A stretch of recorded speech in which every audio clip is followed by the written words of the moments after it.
Part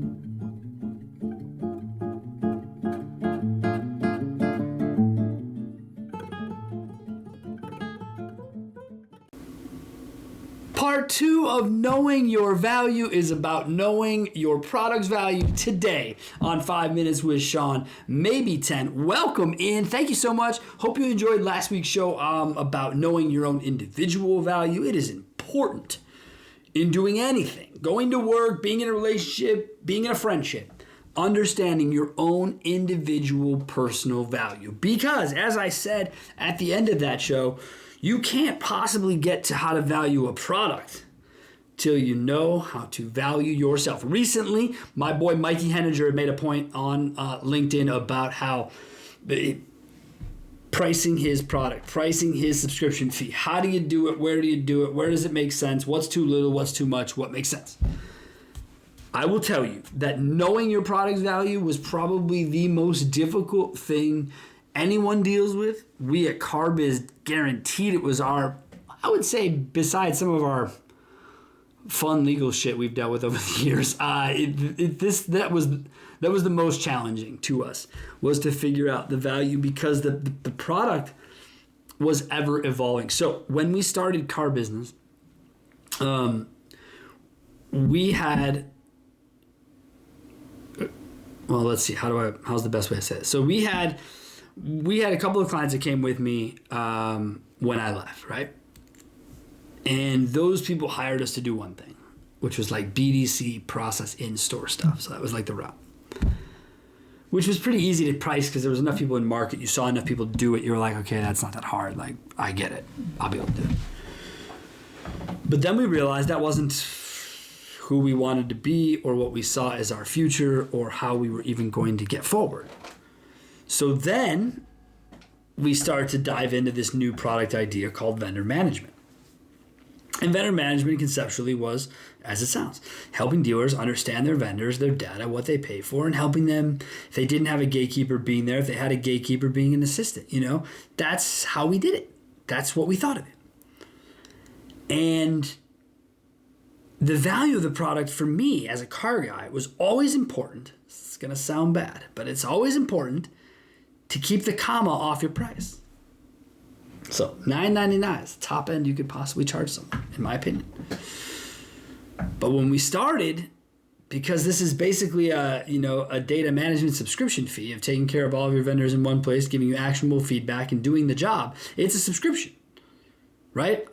We produce videos, hundreds of them monthly for our clients. Do we know if they get watched? No way. Don't care.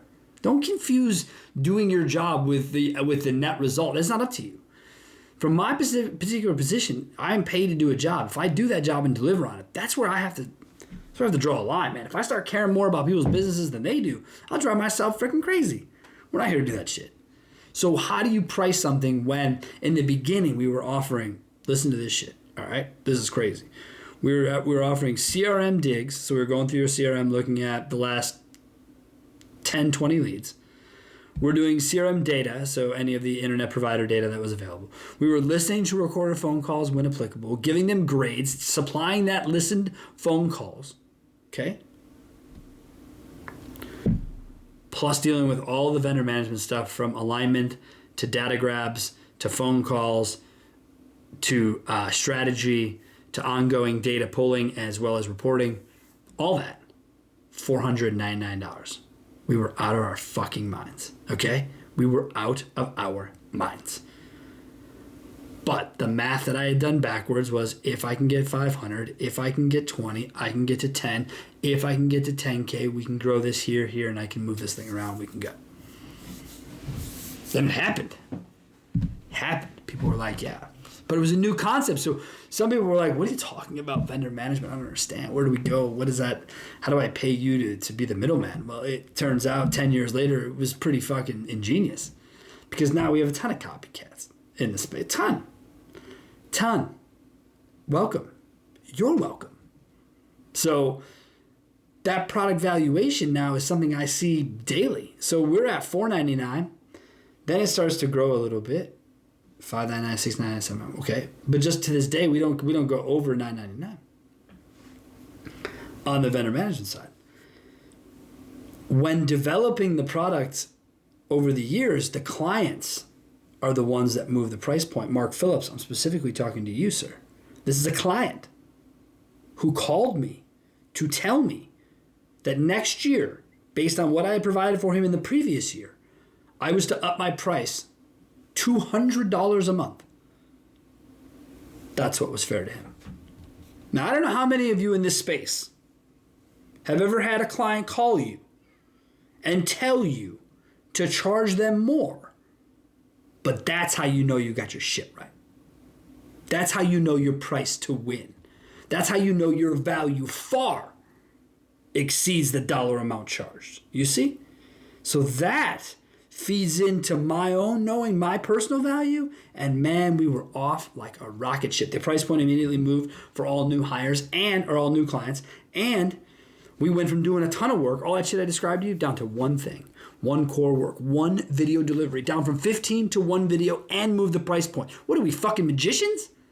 No, we're paying attention to detail, to the market, to the product, to the growth.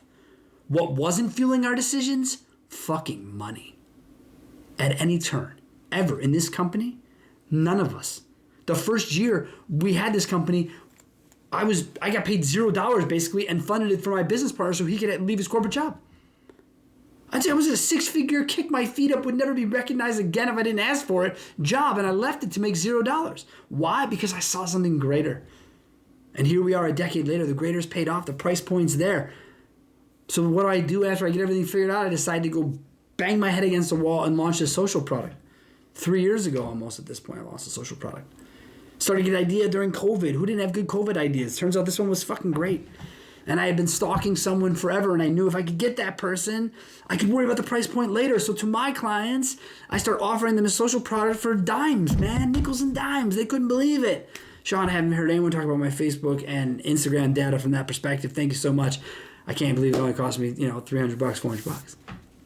Shit, But they were doing it. People were doing it. People were seeing the value because no one else was offering it.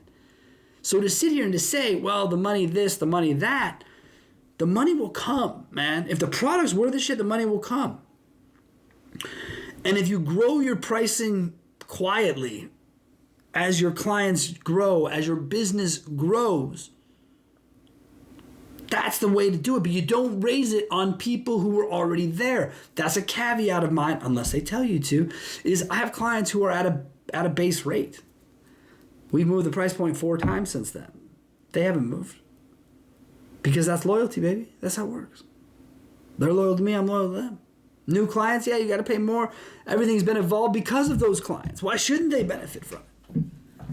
They're legacy clients. I've been in business for 10 years. I still have clients from day one. What does that say about me, my team, and my fucking clients? Rock solid all the way around is what it says to me. Because the value of the product has always been there. And to most extent, has probably been over and above delivered on value, honestly. Because I hear it all. Mark Phillips still to this day tells me to raise my price. So in knowing your value will be the biggest part to knowing your product's value. But to know your product's value, you must understand time invested in the product, what it takes to deliver on the product, and how that math works backwards to whatever profit center you're trying to get to. Have a look, take a think, let me know what you come up with. All right, thank you all so much. Have yourselves a great rest of the week, and we'll see you again next week.